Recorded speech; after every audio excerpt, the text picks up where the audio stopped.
Sauce Gardner for the Jets, who is freshly paid here, signing a 4-year, $120+ million extension. Sauce Gardner, for me, the most essential non-QB. What do you want to say? Yeah, so he becomes, we've been saying for a while, there had been this logjam of corners and that the position had been lagging way behind wide receiver and nobody had been getting paid and blah, blah, blah. And Sauce Gardner ends up getting the big money deal off the back of his first 3 years. And, it makes sense. I mean, I laid out the case before, even if you include last year, which is unquestionably the worst season he's had in the NFL. If you put his 3 years together and view them through pretty much any metric, Sauce Gardner is the number one cornerback in the NFL. And the only criticism to, signing him to huge money is, well, last year, the most recent one wasn't particularly good. And that's fine, but we know better than that. Like, we know cornerback as a position is inherently volatile. It fluctuates year to year. Elite players can have average years and then immediately bounce back. I think it's more important that 2 of his 3 years have been elite than it is that the most recent of those 3 years was the elite one. And depending how you're defining this, most essential player, you could say, look, the 2 years where Sauce Gardner was elite and was very good, the Jets defense was very good. When he tapered off, the defense tapered off. So if you're describing this list as who needs to play well, who is the most important player, you could make the argument for Sauce that this defense goes as he goes. And look, I think he's the guy because he's still very good. In any of the debates that he has been involved in, either him versus Rick Woolen for Defensive Rookie of the Year, when they both came out, him versus Derek Stingley, picks numbers 3 and 4, back-to-back picks in their draft. All of the debates are, well, Sauce, he's grabby and he doesn't turn the ball over. But he just doesn't give it up. He doesn't give up many big plays. He doesn't give up many plays at all, touchdowns or explosives. And that's huge, right? This was like the old, Sherman had a little bit of this when they just stopped throwing to him. We always reference Nnamdi Asomugha, right? Nnamdi Asomugha versus Darrelle Revis. Revis was getting all the interceptions, but Asomugha was just never targeted. Sauce isn't at that point, but he's generally just in sticky coverage. And the other point I wanted to make, when you add in Azareye'h Thomas coming from the draft, and in his length and his press man ability, like there's a chance if he hits the ground running, that 1-2 punch of press man type of corners who are super long and just what did I call him? Catch point nuisances. That's what I called Sauce coming out. That's going to be tough to throw against if Thomas is a good player. So I think the Jets are building a squad that can play some press man coverage and make things difficult, and it's going to start with Sauce Gardner there. So I think the extension was warranted. Is there a point where Derek Stingley could officially overtake him? Again, you and I always answer this from the lens of when you look at data for cornerbacks, it is the most volatile from year to year. So the skill level, right? Like a scout looks at a player and they look at the skill level and the talent level, and that might not change a lot year to year, but the results might change year to year. But Derek Stingley has a chance. If he can be more consistent with his results, maybe he overtakes Sauce Gardner. But I look at Sauce's bad, lesser third year, and I just think that's just the variance of the position. You have to look at the body of work and say, yeah, he's one of the best corners in the league, and certainly well worth that extension. All right, that's enough of that, Steve.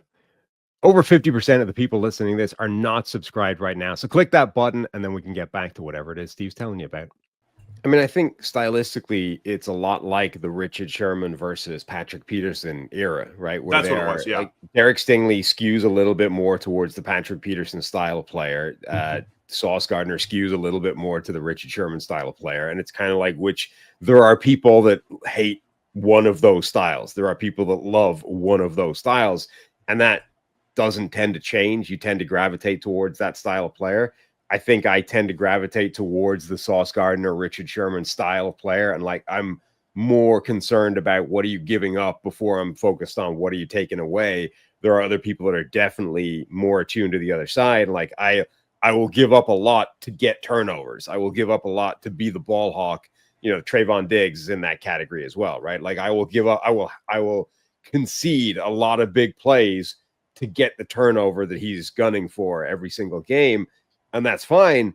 But that's the debate here. Like neither one of they're both great players, right? And actually, if you look at if you stacked up like 3 seasons versus 3 seasons, they've had very similar beginnings to their career. The only difference is the sequence that they had the years in.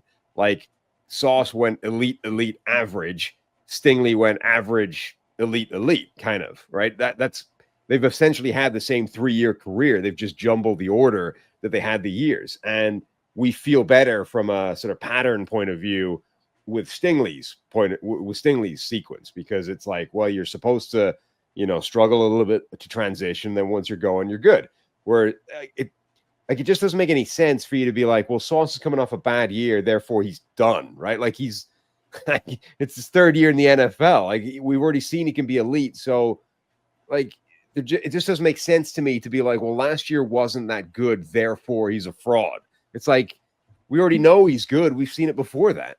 And that's after years of us understanding data, football statistics, and what you do with it. I mean, if this was 10 years ago, I might be saying that same thing. Oh, no, he took, really regressed in year 3. Maybe the league's figuring out this quarterback. Maybe they're figuring out Sauce as a corner, But after working with data for years, not to overreact to 1 year. And you also know at certain positions, certainly not to overreact, because they will revert back, pretty quickly, especially in coverage. And I'm not saying like the most recent year is always meaningless, but like, it means not. more Yeah. when a guy is 30, or it means more if a guy, was put in a different position and suddenly struggled. Like there are times where I think it's a potential red flag.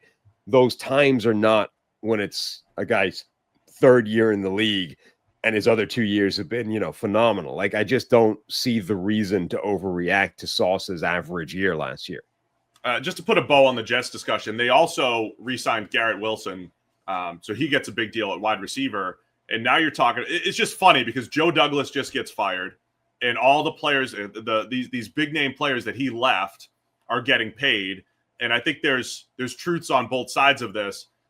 They drafted Sauce Gardner at 4, Garrett Wilson at 10. They came back and got Jermaine Johnson in the same draft. I think he's gonna get paid as well. They got Breece Hall. Like they got good players in that draft a few years ago. But like I keep saying, if you miss on the quarterback or the quarterback situation doesn't work, it almost doesn't matter. On the other hand, at the time we even said, did Joe Douglas do a good job, or did he just pick the chalked picks? That was he just didn't go off the board too far. Sauce at 4, Garrett Wilson was the consensus top receiver and the 2nd receiver off the board that year. I think Joe Douglas just made the proper picks at the right time, and the Jets are benefiting from that. The new regime, Darren Muji and Aaron Glenn, they're benefiting from the Jets having those extra firsts a couple of years ago and locking these players up long term right now. Yeah, definitely. Thanks for watching all the way to the end of our video. For more great content, click here to subscribe and here to watch another video. We'll see you again soon.